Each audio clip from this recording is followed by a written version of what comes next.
chapter 21, verse 1. Now these are the judgments which you shall set before them. Let's just stop there. You know it's going to be a long night when you stop at verse 1. You have to explain that. Again, chapter 20 was the moral law, the commandments given by God from Mount Sinai. And they heard the voice. They shook in fear. They got it. You get the 10 Commandments. It sums up all of the moral law from the heart of God. And in chapter 21, this is the application of the moral law given on Sinai. This is how it's going to be lived out in daily life. Daily life means we live our lives daily. I know that's profound, but that's what it means. It's day by day living. And you know how hard that could be. So it's like you get the revelation from the Lord, or you're in the Word, God speaks to you, and you get it, and then he says, now live it. And living, it's very difficult. That's why Ruth Graham said, when she was asked the question, what's the most difficult thing in life? She said, it's that it's so daily.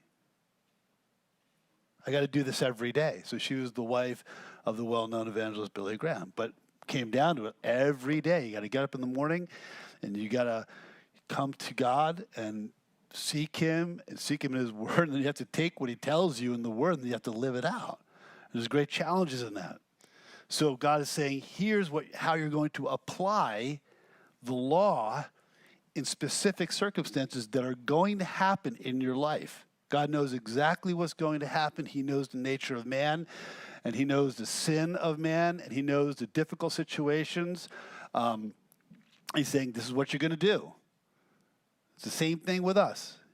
He says, this is how you are to live a godly life, by my word, by my commandments, by the judgments. And he's saying, Moses, you're going to set before the children of Israel these judgments. So in verse 2, the first thing he deals with is Hebrew servants, buying Hebrew servants. Some of your Bibles may say slavery. We're going to talk about that tonight, what that means, what it looked like. If you buy a Hebrew servant, he shall serve 6 years, and in the 7th he shall go out free and pay nothing. So stop there for a minute and talk about why God, the God of the Hebrews, would allow them to buy one another. Because we know that slavery inherently is wrong, right? Especially from the country that we come from, where we would take men and women from other countries that were stolen from their own people, and when we would purchase them, and they would be bought and sold here and abused, they had absolutely no rights.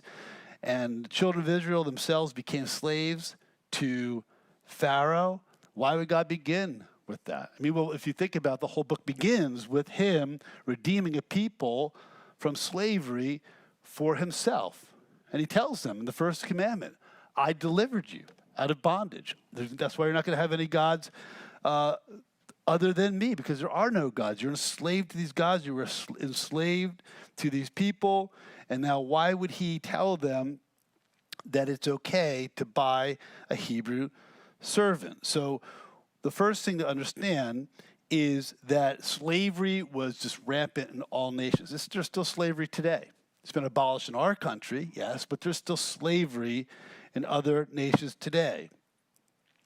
Here, he's going to tell them how to regulate it and use it for good in a way that is different from the rest of the world, and that would be used as a blessing to certain people if it wasn't abused. And it wouldn't be slavery in the sense of somebody purchasing somebody against their own will indefinitely, where they had no rights. This would be a voluntary agreement for specific people who are either poverty-stricken, they couldn't find work, they didn't know how to keep a job, or they were in debt, as we'll see. And it was for a temporary period of time. God gives the beginning of the requirements right here.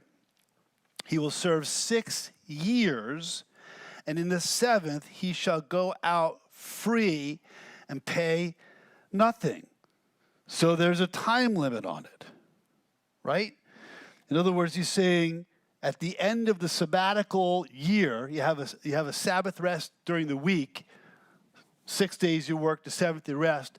Well, their years were broken up into Sabbaths. 6 years, he could be in this relationship. It was more of an indentured servant.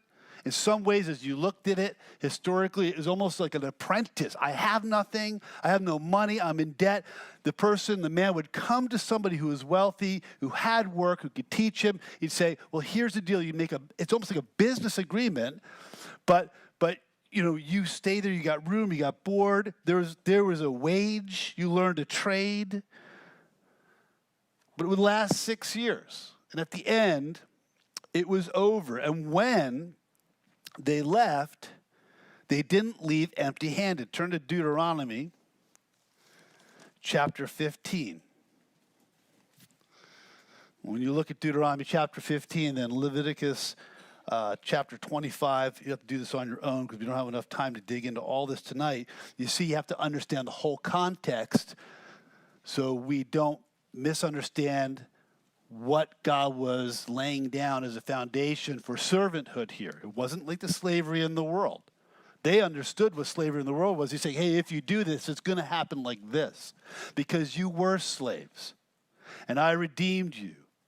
And that brother, who's a part of the Israel family, will not be like that to you. There's not going to be abuse. It's going to be used for his good and for your good as well. And when he leaves, it will be at the end of 6 years, and he won't go out empty-handed. Chapter 15, verse 12 in Deuteronomy, if your brother, a Hebrew man or Hebrew woman, is sold to you and serves you six years, then in the 7th year you shall let him go free from you.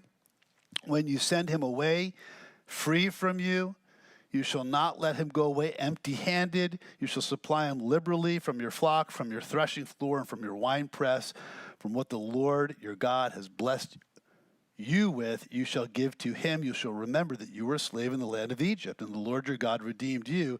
Therefore, I command you this thing this day. So right there, he's saying, this is what you know, this is what you were. You were a slave. It's not going to be like this. It's going to be for the betterment of that man. So one of the purposes, if it was done right, was for the improving and advancing of a person's life so that they could understand what it meant to be in a stable home, a stable family, a stable job, learn a skill, start to learn how to deal with finances. Sometimes they would get into debt because they were reckless, they were irresponsible. Sometimes life just happened and they would get into debt and they'd be poor. God is saying this will be used if you do this within limits for a specific period of time. They won't go out empty-handed, and they're going to be blessed by you because I blessed you. You know what abuse you experienced in Egypt, and that won't happen. Now, we understand that can happen anyway. People would do that because they're sinful. Just because they had the law of God and God saying this is how you're going to apply this doesn't mean they would do that. But what we need to understand is this was the intent. It wasn't slavery like the world. It was a servant relationship. Because a lot of times Bible critics will say, look, right there, God's authorizing slavery. No, he's not. He's saying I'm going to regulate what you understood in a good way so it turns out to be a blessing in the end. And look at verse 3. If he comes in by himself, he shall go out by himself. If he comes in married, then his wife shall go out with him. In other words, if the guy has a wife and a family and he comes into you, they weren't yours, so they're his. There's no abuse. If he was a free man, he goes out free. You go out as you come in. In verse 4, it gets a little bit more complicated. I'm going to do my best to try and explain this to you. If his master has given him a wife and she has borne him sons or daughters, the wife and her children shall be her master's, and he shall go out by himself. And you might be like, hey, wait a second. So in other words, if I go to this guy as a servant, and he has a female servant there, and while we're there, we kind of like each other, happens, right? And then we get married, and then we have a family, got maybe a couple kids within that 6-year period of time. He's like, okay, it's time for me to leave. He's like, that's great. See you, buddy. Like, what about my wife? What about my kids? Nope. Now, what's God saying? He's saying, break up the family, Because God's all about breaking up family. We know that, right? Is that what he's saying? Of course he's not saying that. Doesn't even say they wouldn't be a family anymore. It's still his wife, it's still his kids. But what he's doing something here for the sake of the husband and for the sake of that family. And if you were to look at Leviticus 25, there's a regulation in there for being a kinsman redeemer and buying back land, buying back even family members who were in debt, which is what Christ ultimately is to us, right? He purchased us. He's the ultimate kinsman redeemer, and he bought us from sin and from our slavery to Satan and to death. And so what he is most likely saying here, and again, there are Bible critics who say, look at that, God's not even going to let the guy have his family, and the guy's got to go on his own. That's not the heart of God. We know that's not the heart of God. What is probably happening here is he's saying, look, it's your wife, it's your kids. But you can come back later and you can redeem them, like a kinsman redeemer would have to do. You're going to come back with money. It doesn't have a set price, but you're going to show that you can take care of this person who was mine. And these kids that came from your relationship. But you found her here, they're your family. But what God wanted was that man to be able to come back and to show that he could provide for her before they went back out. Do you understand that? It's really important to get what he's saying here. God's not saying your relationship's over in 6 years. Why would he let him get married in the first place? He's saying, now that you've got one, now that you're out of debt, now that you know how to work, now that you got a job, now that you know how to take care of life and provide for her and the kids, you come back when you're ready, you can have her. That's what he's saying here. That's just the Lord taking care of the wife and the kids and also teaching him responsibility as well. And of course, then in verse 5, if the servant plainly says, I love my master, my wife, my children, I will not go out free. In other words, I love it here. This is good. My master's good. He's friendly. He's kind. He's generous. He's got my best interests in mind, hers in mind, my kids in mind. I don't have any reason to go. I don't want to go out free. Then his master shall bring him to the judges. He shall also bring him to the door or the doorpost. In other words, the door of his house, the master's house. And his master shall pierce his ear with an awl, and he shall serve him forever. In other words, for the rest of your life, they made a covenant with each other. And the blood from that ear would be on the doorpost. In this sense, it was a blood covenant. His DNA was now on the master's door, and everybody knew that it was him willingly doing it. It wasn't the master forcing it. He would publicly say, I love this guy. I love all that has happened to me here, and I want to stay. And it was a public recognition that he willingly, lovingly surrendered his life and his rights to be there. Because they had a great relationship with each other. It wasn't one built on dominance or tyranny. It was out of love and gratitude. And so then the awl would be bored a hole through his earlobe, and because the ear was an important member of the body, by it you heard and obeyed commandments. And so he's saying, I listened to him, I want to stay with this guy. And so that was another way for a person to be blessed and to prosper as a willing servant. And then in verse 7, it gets complicated again. We'll do our best with this tonight. If a man sells his daughter to be a female slave, she shall not go out as the male slaves do. Right there, you might be thinking, wait, a guy can sell his daughter? This is horrible. What man would sell his daughter as a slave? Again, the idea would be not as a slave without any rights, but as a servant into a home. Now, what he would probably do if he wanted to sell his daughter would be he would look at his daughter who had probably not much in his home, probably disadvantaged, probably poor. And so the father is probably thinking, what way can my daughter be taken care of? So this would be more of setting her up for an arranged marriage. If you look at the next couple of verses, I'm giving you my daughter, she's yours. She's my daughter, but she's yours, so that she could be blessed. And this was common in these days. And then in verse 8, if she does not please her master, who has betrothed her to himself. Now note this. He has betrothed her to himself. So what has taken place here?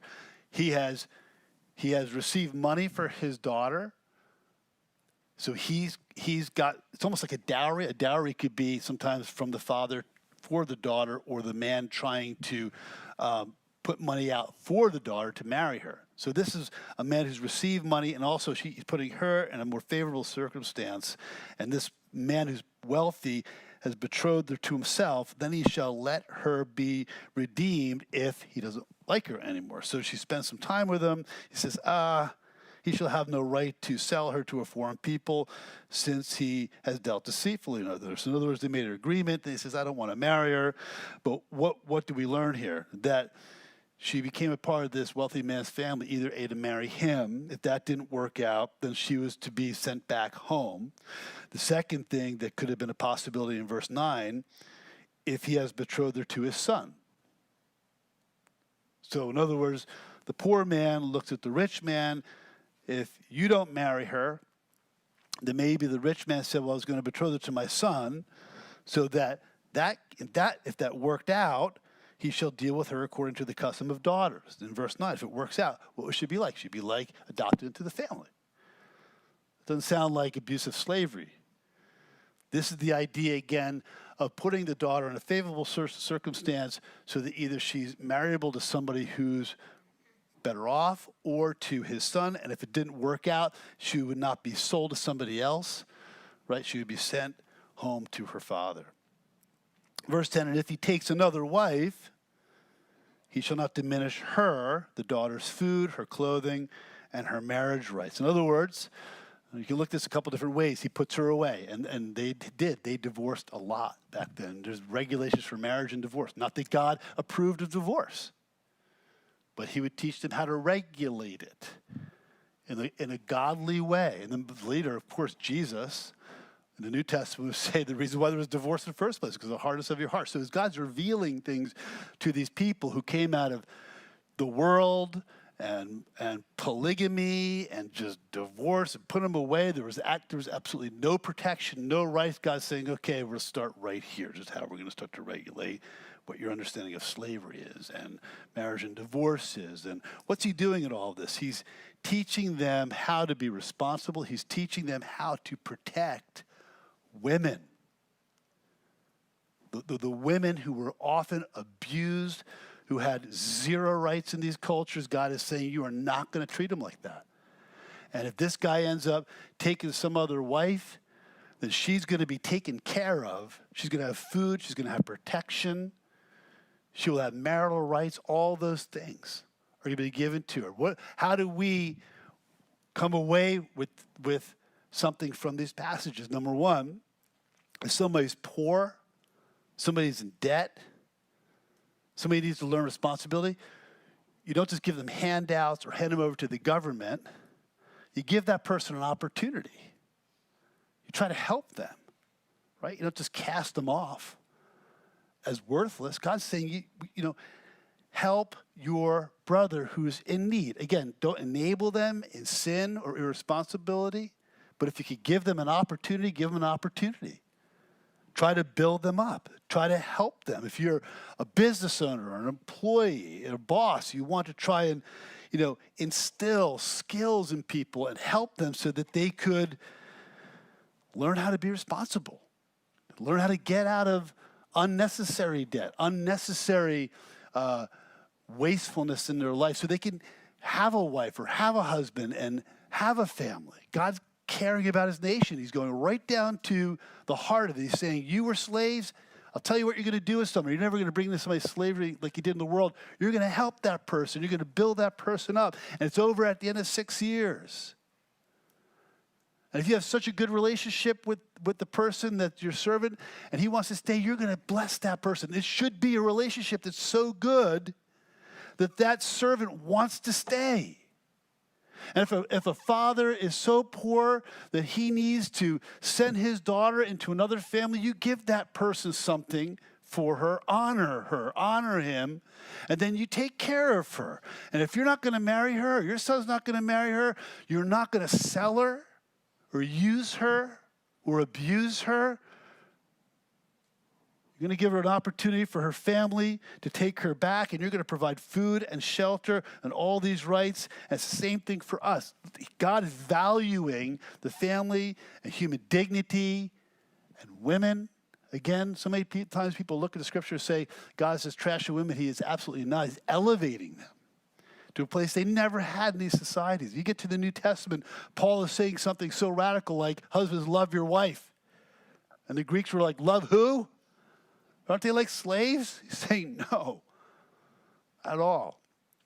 Or to be taken care of and cherished and ministered to. God is setting up protective measures for every institution that they had known. He's saying we're gonna use this in a way that's going to be a benefit for these men who are poor and in debt, and for these women who have no place to go, and for these fathers who can't take care of his daughters. There's going to be an abuse here. And then he deals with, in verse 12, three types of capital offenses. Gets right to what people are willing to do to other people, which is murder them. So he goes from dealing with servanthood, dealing with marriage relationships, and even betrothing and arranged marriages and servant marriages where there's, could be abuse. He ministers there, and then he goes right into those offenses that require capital punishment or a death penalty. And in each of these, we see the breaking of one of the commandments in the Ten Commandments. And in this one, he says in verse 12, he who strikes a man so that he dies shall surely be put to death. Now take note of that. Shall surely be put to death. Skip over verse 13. We're going to look at that in a minute because it's a different type of situation. Verse 14, but if a man acts with premeditation against his neighbor to kill him by treachery, you shall take him from my altar that he may die. So this is dealing with commandment number 6, you shall not kill. And specifically now in the context, we know that it's not talking about killing in self-defense or killing with capital punishment or killing in war. The commandment is a forbidding of murder, premeditated killing, murder of an innocent. And what God is saying here is that his commandment is that a life is taken for a life. Genesis chapter 9, I'll just read this to you. Right when Noah had come out of the ark, and God is now, he is talking to him about the government that's going to be implemented through his family. Of course, we all come from his family. This is to go across every generation and every people, that there is a penalty for murder, and it is capital punishment, is the death penalty. And I know a lot of people wrestle with this from either their upbringing or for a misunderstanding of Scripture, but we see in a couple different places in the Bible that God requires the life of the person, the man or the woman who has been known to commit murder. Like, it's not a question. There are witnesses. There's evidence. This person has committed murder. Surely, for your lifeblood, I will demand a reckoning from the hand of every beast. I will require it. And from the hand of man, from the hand of every man's brother, I will require the life of man. For whoever sheds man's blood, by man his blood shall be shed. Why? For in the image of God he made man. For in the image of God he made man. You can read on your own, Acts chapter 13. You can also note in the scriptures that Jesus never cried out against the death penalty. As a matter of fact, when he was on the cross, there were two people who were crucified next to him. He didn't say anything against it at all. The reason is because man's made in the image of God. And to take the life of another human being is to attack God. I read in the news this morning. Of course, you could flip on the news and you hear something about some, horrendous act. But the two young men whose SUV was on the side of the road in North Carolina, what they did, a man pulls over to help him out. Said, "I'll pull you out for $20." He pulls their SUV out, and the one young man goes up to this older gentleman and just shoots him 3 times in the chest and kills him. And there were witnesses watching the whole thing. Why?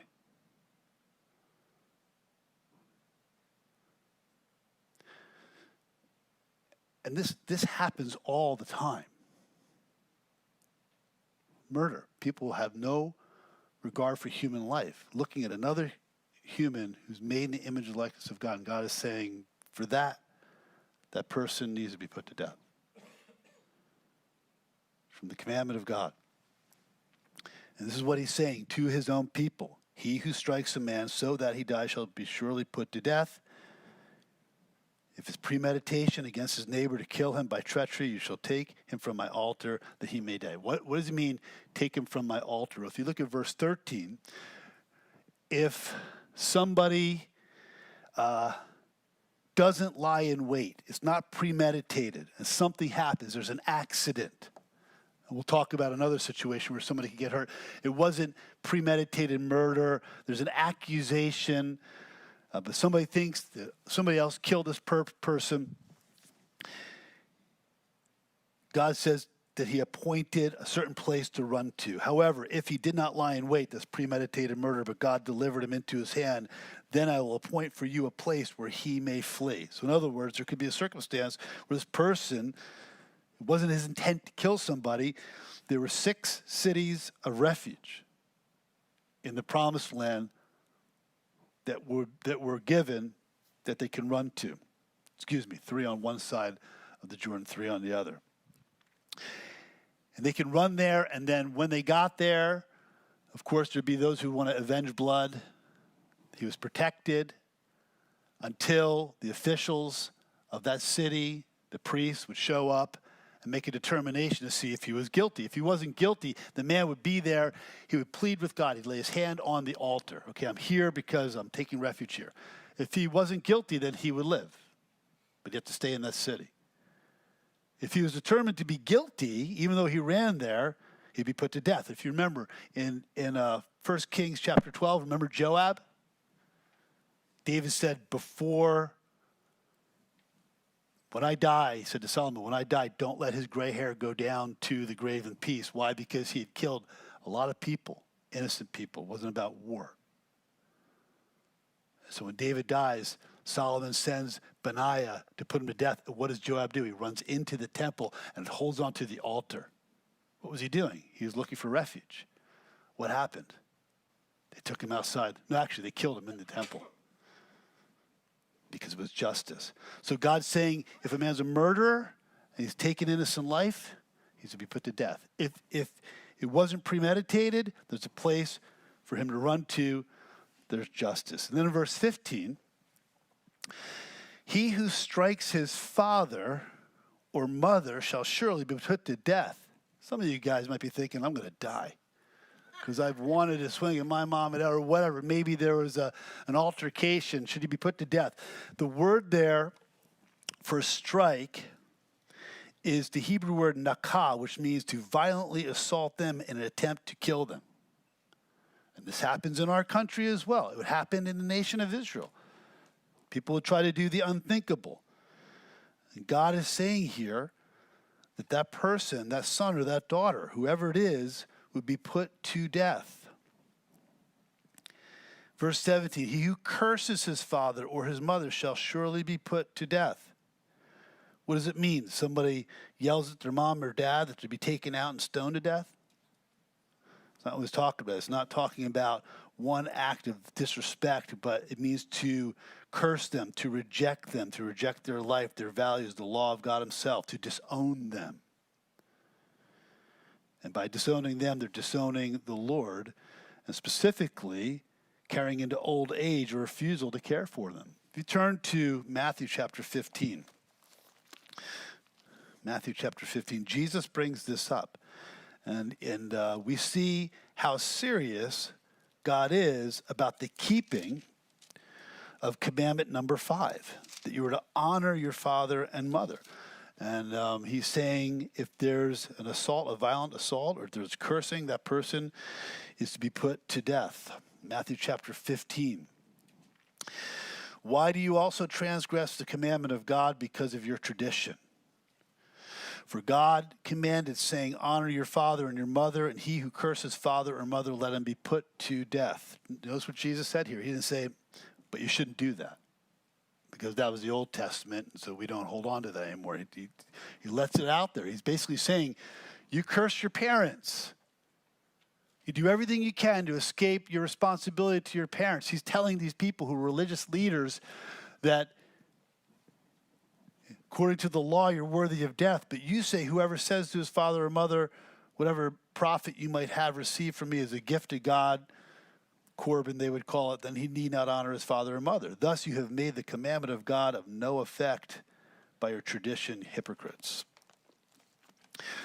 God's saying it's so important to understand how God wants parents, fathers, and mothers honored, because God has placed his honor on them. And the family is at stake, the communities are at stake, the nations are at stake. And he's saying that his word is to be honored even above human relationships. Even above human relationships. Verse 16. Kidnapping. He who kidnaps a man and sells him, or if he is found in his hand, shall surely be put to death. Again, this is a violation of commandment number 8, thou shalt not steal. This has a wide range of application here. Of course, it's talking about stealing children. If anybody would do something like that to one of my kids, I'd have no problem. I don't want to see people die, saying that person's worthy of the death penalty. And in my flesh, I might want to carry it by myself. Because you took a life and stole it with the intent to destroy it, to take it, or to sell them. And God's saying here that it's worthy of death. 1 Timothy chapter 1, verse 10, he says that the law is for, and he uses the word man-stealers. People steal human beings for their own purposes. Richard Wurmbrand, who was tortured for Christ, you could read the book Tortured for Christ.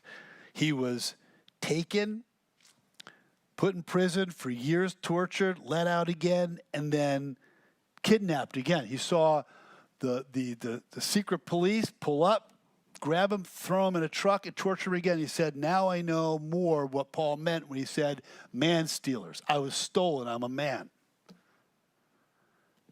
And God's saying that they should be put to death. He is saying in context, mostly talking about slave trade. So again, you go back to slavery. God's saying, I don't endorse slavery. I hate it.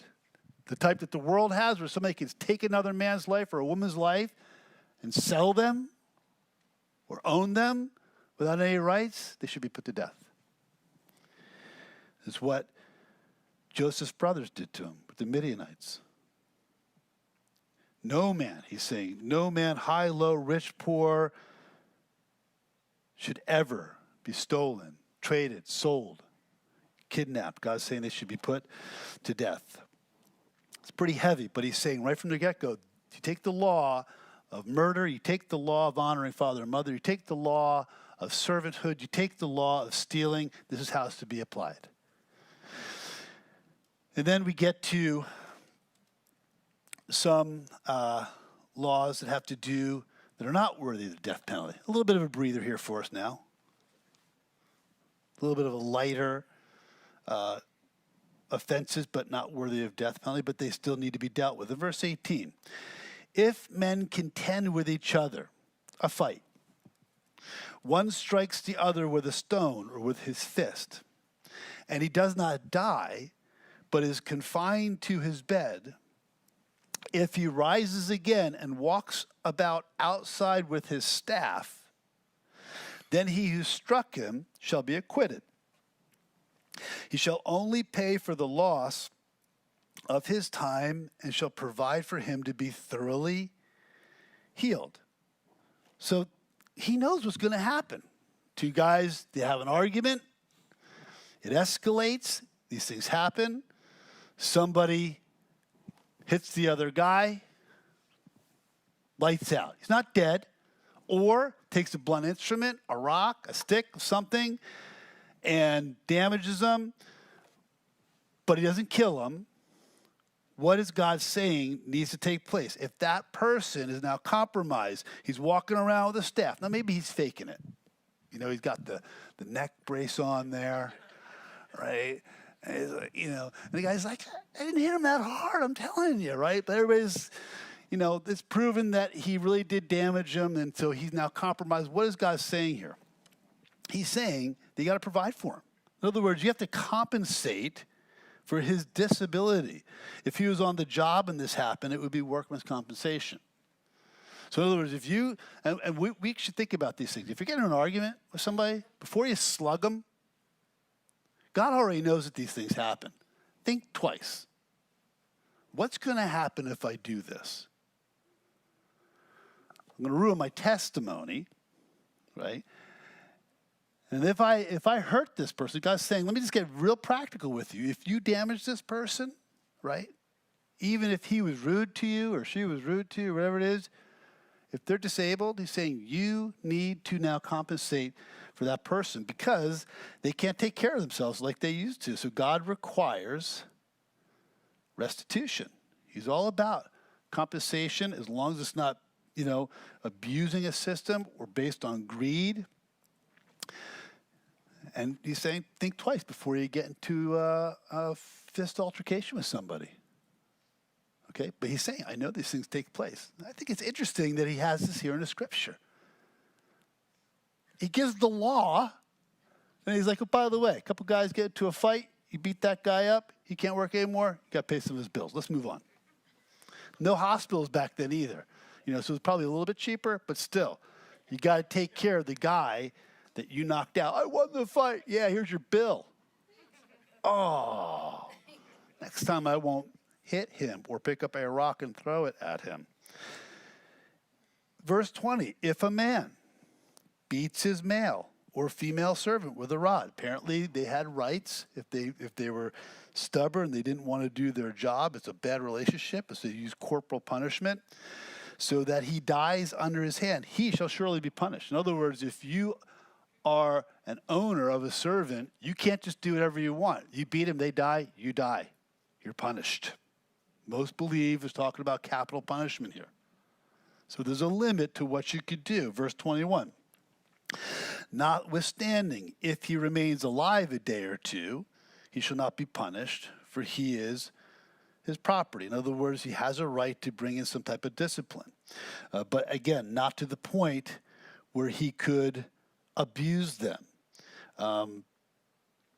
He's going to give a couple more examples here of what could take place. If men fight and hurt a woman with child, this is interesting, so that she gives birth prematurely, yet no harm follows, the baby lives, he shall surely be punished accordingly as the woman's husband imposes on him, and he shall pay as the judges determine. But if any harm follows, then you shall give life for life, eye for eye, tooth for tooth, hand for hand, foot for foot, burn for burn, wound for wound, stripe for stripe. If a man strikes the eye of his male or female servant and destroys it, he shall let him go free for the sake of his eye. If he knocks out the tooth of his male or female servant, he shall let him go free for the sake of his tooth. What's God saying here? First, let's go back to the owner-servant relationship. If you abuse that man, that woman, if you do permanent damage, they lose an eye, they're free. They lose a tooth, they're free. because they have now lost something that's belonged to their body. You went too far. He's saying there are limits, and there's also equity. And he's saying that if somebody's an onlooker, just observing a situation, like a case in point, a pregnant woman, right? Her husband's, having it out with some guy, turns into a fight, and the guy picks something up and throws it at her husband, and he ducks or whatever, and hits her. She wasn't in the fight. And so we have to talk about these things. It's in the Bible. You maybe think, I thought this was the Bible say we're Christians. No, let's talk about fighting. So he throws a chair, right? He ducks, hits her, and she goes into premature labor. If that baby dies, you're responsible. Life for life. What is God saying about a pregnant woman and unborn baby? Why does he use that specifically? Because God's going to the most vulnerable, two vulnerable people in culture, women and children. And even more so, unborn children. So if they're protected, every life is protected. And these things can happen, whether you mean to do it or not. It's not like the guy took a chair or took a rock or swung at the guy and hit her on purpose. He's saying it doesn't matter. You are responsible even if it's unintentional. Somebody gets behind the wheel of a car, right? And you're texting. And you go off the road and you hit somebody. I didn't mean to. Yeah, but you shouldn't have been texting. How many of us are guilty of that tonight? I won't say anything. Thankfully, maybe nothing happened, right? But what if it did? I remember years ago in another country, can't remember where it was, this couple, they were, they just traveled all over the world. They were both on their bikes on the side of the road, sending selfies all over the place. A guy just, innocently, he's driving his car. A cap popped off his bottle, and he went down, looked for the cap, ran off the road, killed both of them. He wasn't drunk. He didn't mean to do it. It was an accident.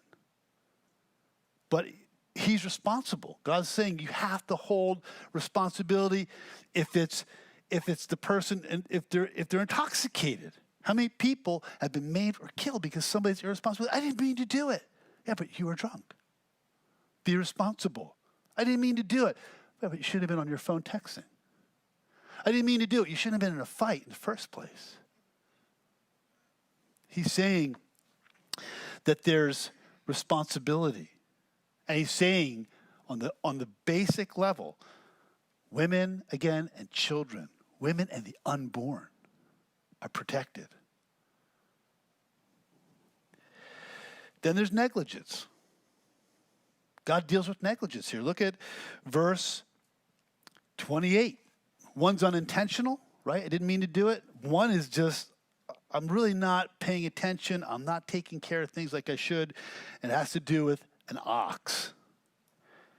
If an ox gores a man or a woman to death, then the ox shall surely be stoned, and its flesh shall not be eaten, but the owner of the ox shall be acquitted. So he's saying, okay, so a guy has an ox, and it gets loose, and it kills somebody. God knows that these things can happen.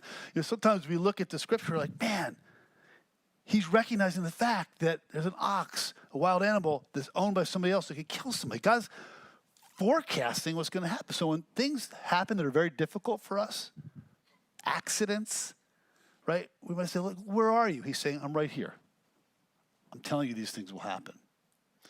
And some things will happen just because it's an accident. No fault, right? The ox gets out, kills a person. The owner is not responsible. But don't sell that ox.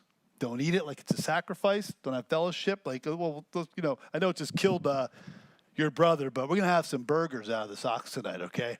That's not going to sit well with the people who suffered loss. Just get rid of it. You're off the hook.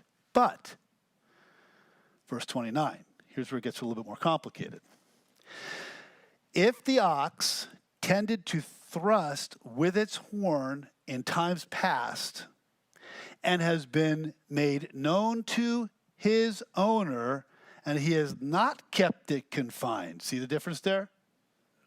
The first one, verse 28, appears to be that it was confined, or nobody knew about this bad ox with a bad temper. This ox has a bad temper, it thrusts at people, and the guy didn't pen it in. Didn't walk it with a leash. So that it has killed a man or a woman, the ox shall be stoned, put it to death, and its owner also shall be put to death. What? But he didn't do it. The ox did. All right, kill the ox. You don't want it around. He has to be put to death too. Why? Negligence. It's pretty severe, isn't it? Here's what God is saying. If you break it down, this man or this woman who was gored to death by that ox would not be dead if he or she, he specifically, who owned the ox, who knew about the ox, if he was responsible for his property, his ox, they wouldn't be dead. I know he didn't mean to kill somebody, but life for life. Perfect equity. It's like some people have dogs. I have a dog, not against them. I have a dog who I'm worried would get harmed by a person. Okay? If anybody's going to bite anybody, it'd be a person biting my dog, just because he couldn't.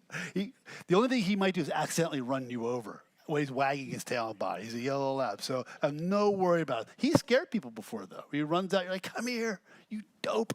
You're scaring people. He's like, I don't mean to. But he won't bite anybody. And people get scared, so you're like, gotta keep him in, pull him in, even though you know nothing's going to happen unless you run somebody over. But if you had an animal that you knew was aggressive, right, that was known to bite, let's just bring it up to speed here. And you're like, I'll just let it go off the leash anyway, right? When I yell, he'll come. And you yell, he doesn't come. He keeps going after somebody and attacks that person. You're responsible. You're responsible. And what God is saying is, if you're negligent and something happens to somebody else and their life is taken on their scale, he's saying, life for life. Verse 30.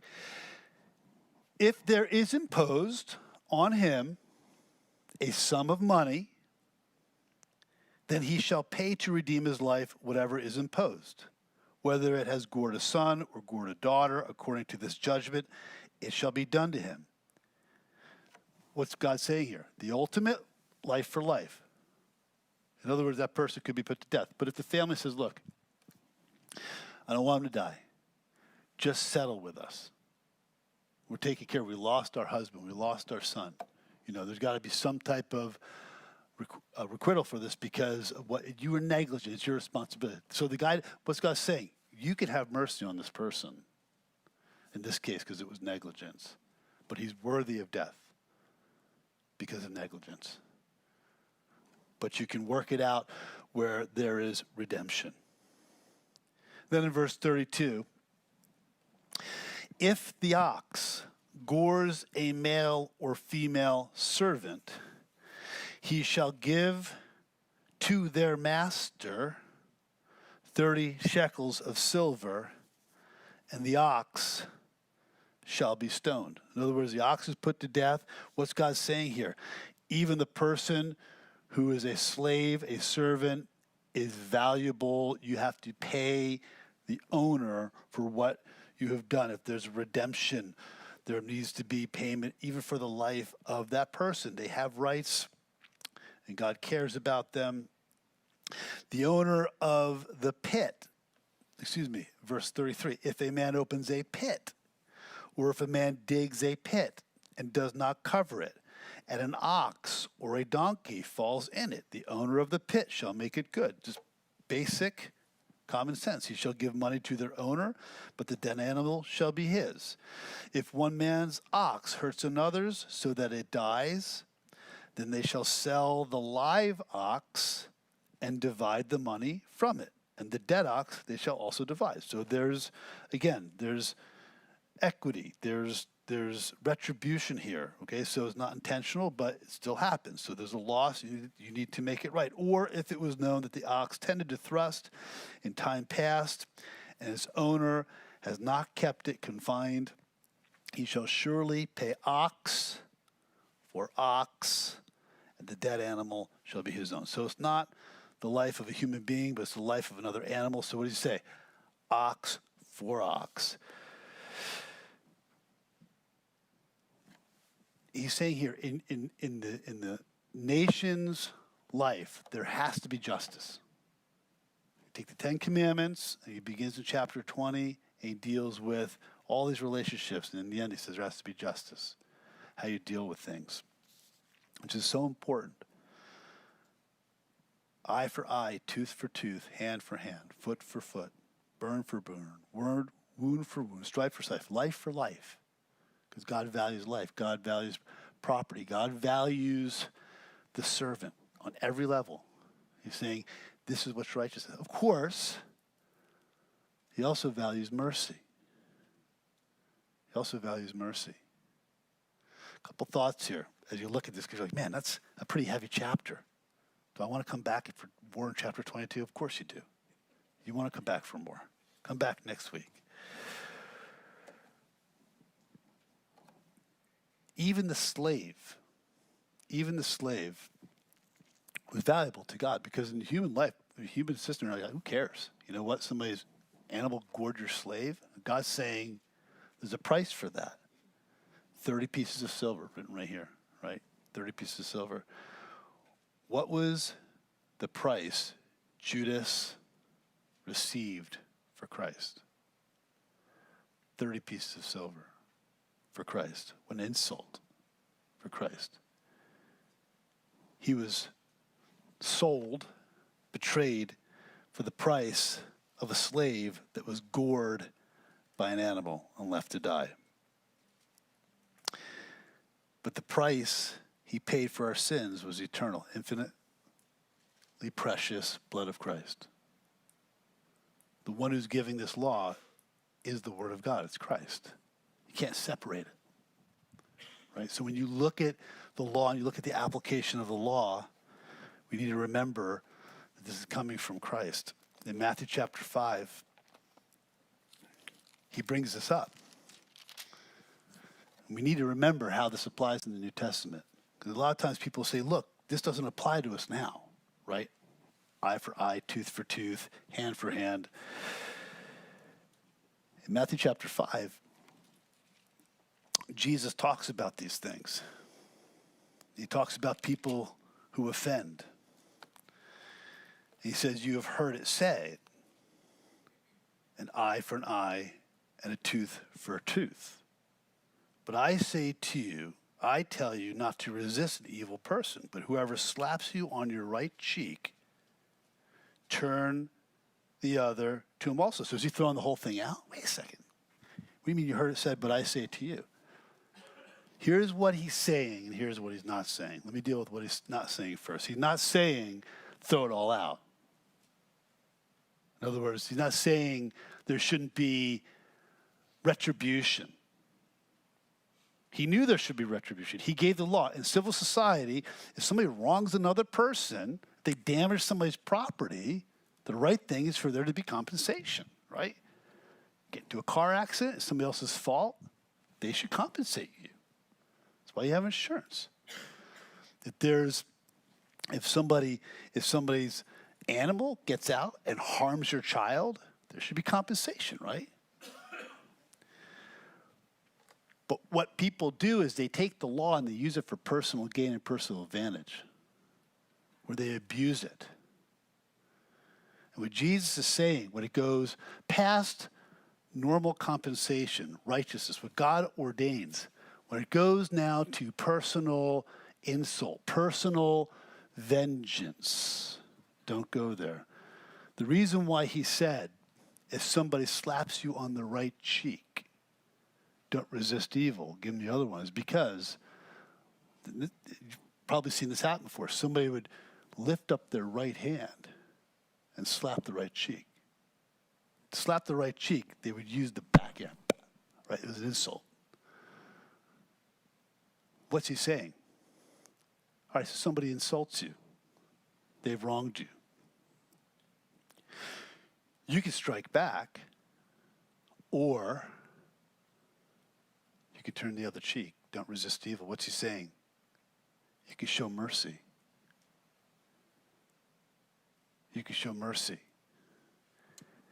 You might say, you know what, that's really hard to do. I was insulted. I was injured. There are times, where it's actually appropriate to suffer somebody's injury against you. Paul would talk about that in the church to the Corinthians. They're suing each other in the church. It wasn't about just compensation. It's about suing and greed and getting back at people and like the world. And Paul's saying, what are you doing? That's not the heart of Christ. The heart of Christ was injured. Christ suffered insult. But he came to show mercy, even for those people who slapped him in the face. Can you imagine that? They slapped him in the face. They took their fist and they beat him with a bag over his face. He didn't put his hand back up. He didn't come to get back at anybody because it was personal. He cares for things being done right. But when it came against him personally, he wasn't like, you said that to me, I'm going to destroy you. He could have destroyed everybody. He took it. And he showed mercy to his enemies. That's what Jesus is saying here. That the greater thing to show towards people is a heart of mercy like him. One of the things I think is I kind of jumped over a little bit, but it's kind of interesting, is this little passage here that we went into briefly, and I'll be done in a minute, I promise you, where the servant who loves his master so much would say, I don't want to leave. I want to stay with him. And he'd say it publicly, I want to stay with him. And so we read that he would go to the doorpost of the master's house, and they would take an awl and they bore it through his earlobe, and they put an earring in there, and his blood would be on the door. And everybody would say, his blood's on the door, the ring is in his ear, he loves him, it's a willing love relationship, and he stayed with him the rest of his life. In Psalm 40, it's a prophecy of Jesus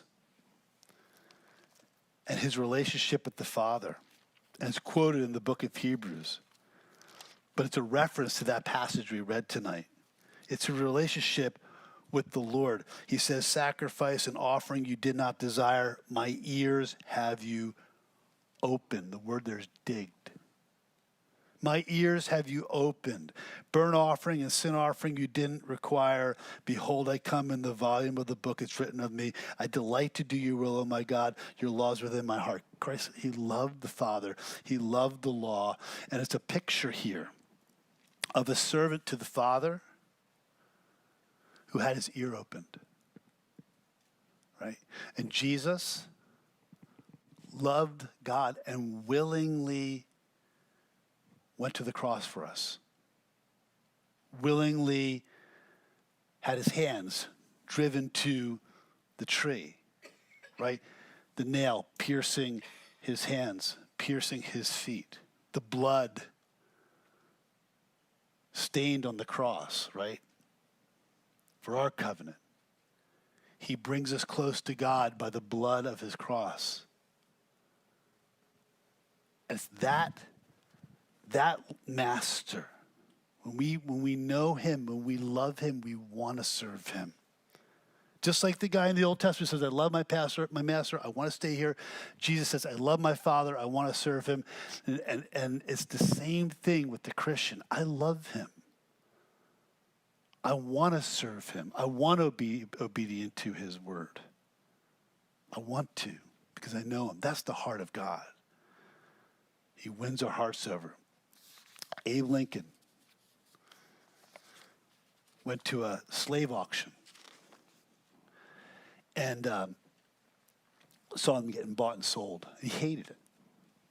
Couldn't stand it. But he saw this young woman up on the auction block. And she was just filled with hatred. And understandably so. She's getting bought and sold again. And who knows what they're going to do with her, right? So he steps up and he begins to bid for her. And eventually he wins. He buys her. So she comes with him, starts to follow him, and he stops. And they're having a conversation. She says, so what are you going to do with me? He says, you're free. He said, no, really, what are you going to do with me? He said, you're free. And he could tell. She couldn't stand him, didn't trust him. And she said, so I could say whatever I want? He said, you're free. I could go wherever I want? You're free. I could do whatever I want? He said, you are free. And he walked away. And as he was walking away, she said, I want to follow you. I want to follow you. That's what God wants from us, right? When you look at these passages, you see the heart of God ultimately perfectly displayed in Christ. He became a servant. He gave up his rights out of love for the Father, love for us, his blood on that cross, right? And draws us close to God. And so the heart is, he wants us to follow him because he set us free out of love. So let's stop there, read ahead.